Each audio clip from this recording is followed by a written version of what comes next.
Welcome back. All right, news of the day video for all you fine people on the internet. Yep, second one. Before the games get started tonight, just a few items on the board. There's an AHL item as well. Starting with the Manitoba government. First of two items talking about the Jets here. The Manitoba government is going to provide up to $300,000 for the whiteout parties that you see in Winnipeg during playoff games outside the arena. They also hold them inside the arena when the team's playing on the road, and tickets for watching in the arena when the team's on the road are $10. Half of that money going to charity. So government wanting to rally behind the team. Hopefully this is the year they go on a nice long run. I think that'd be great for the National Hockey League. Fantastic for the city of Winnipeg. And it would do a lot for the organization as well. So all around, it's a big win for everybody except the teams they'd have to beat to make that work. One player who will not factor into this, sadly, Chaz Lucius having to retire today. Announcing in a post on social media that he's been diagnosed with Ehlers-Danlos syndrome, which affects the connective tissue for your joints and your organs throughout the body, saying that he had gone through injuries to his joints and figured maybe he had weak joints, maybe had bad luck, but it turns out that this is something which is forcing him to retire at a very young age. Really sad to see somebody retire at a very young age, and, Lucius was a highly thought-of prospect, so all the best to him in retirement. And yeah, we'll see where the next chapter takes him. But at this point in time, his professional hockey dream may be done, but hopefully other avenues are still available to him. And all the best to Chaz Lucius. Abbotsford, I wanted to talk about this. I haven't had this on the board. I haven't done a video talking about the winning streak. I really don't want to jinx it. They don't play again till Friday. Today's Tuesday, so anyways. The Abbotsford Canucks. So if you're a Vancouver fan and you're looking for a silver lining, the Abbotsford Canucks have been amazing. 13 wins in a row, some of them via comebacks as well. Very entertaining to watch. And so if you're a Vancouver fan that's like, well, Vancouver tickets are really expensive, good news. Abbotsford tickets are a lot cheaper. And the team is winning a lot more often in front of the home fans than the Vancouver team is. And the next game is with the Abbotsford Canucks hosting Calgary on Friday.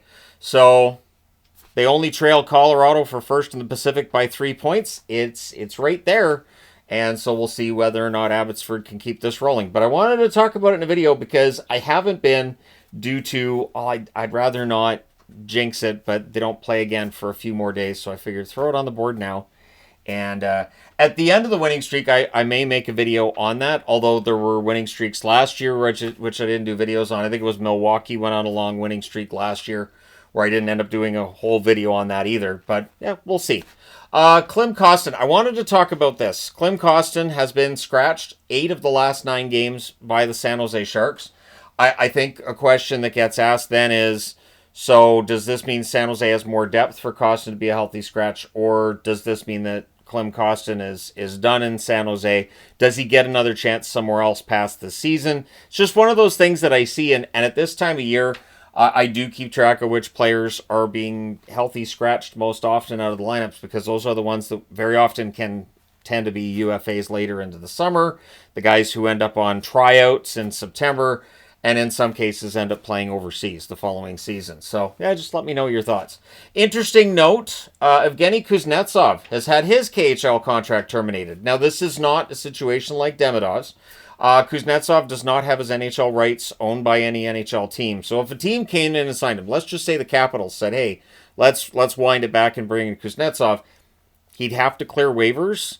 And I'm pretty sure he'd have to clear entry waivers, and he'd have to before joining the Caps. And even then, I don't think they're allowed to have him play because it's past the actual trade deadline. I don't think he'd be allowed to play in the playoffs. So Kuznetsov having his contract wiped out, and I think this was the first of a 4-year contract. It will be interesting to see if he tries for an NHL comeback next season. But at this point, I don't see a path where he's able to play in the NHL. Maybe there's a path that's available, but from what I've seen, from what I've read, there is not a path that's available. One storyline that's getting kind of overlooked a little bit, and I get it because Buffalo's nowhere near a playoff spot, James Reimer. James Reimer might be playing, and I don't want to jinx him either because he's playing tonight, but he's been playing some of the best hockey he has in a long time, and it's been kind of fun to watch because Reimer, earlier in the season, he goes on waivers from Buffalo, ends up in Anaheim, didn't look great in Anaheim, ends up on waivers back in Buffalo. But he's been really good back in Buffalo. And I wonder if he's earned enough faith from the team with the run that he's been on lately to get a renewal for next year and to stick around for next year as one of the top two netminders. Now, remember, you've got Levi, you've got Luukkonen.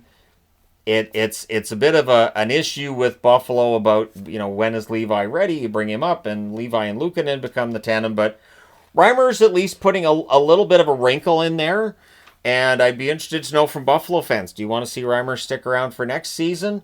Reimer's a goaltender that at times I've really liked, and other times his play hasn't necessarily. But as I've said, and as it's been said often, goaltenders are very unpredictable from one year to the next, and can alternate between looking fantastic and looking not so fantastic. So it does happen. But let me know your thoughts. So just a quick news of the day update for all you fine people on the internet. Let me know your thoughts on all of this on the board. Hit like and subscribe if you haven't done so already. I really hope I didn't jinx Abbotsford, but even if they lose their next game, I think a really strong season from the Abbotsford Canucks is good news. The one thing about it, though, is they don't have as many young prospects as a lot of other teams in the AHL might, but still, there may be some lessons to be learned from how that Abbotsford's roster is put together, and maybe extrapolate that for the Vancouver Canucks going into next season. But thank you guys so much for all your support as always. I will talk to you again soon.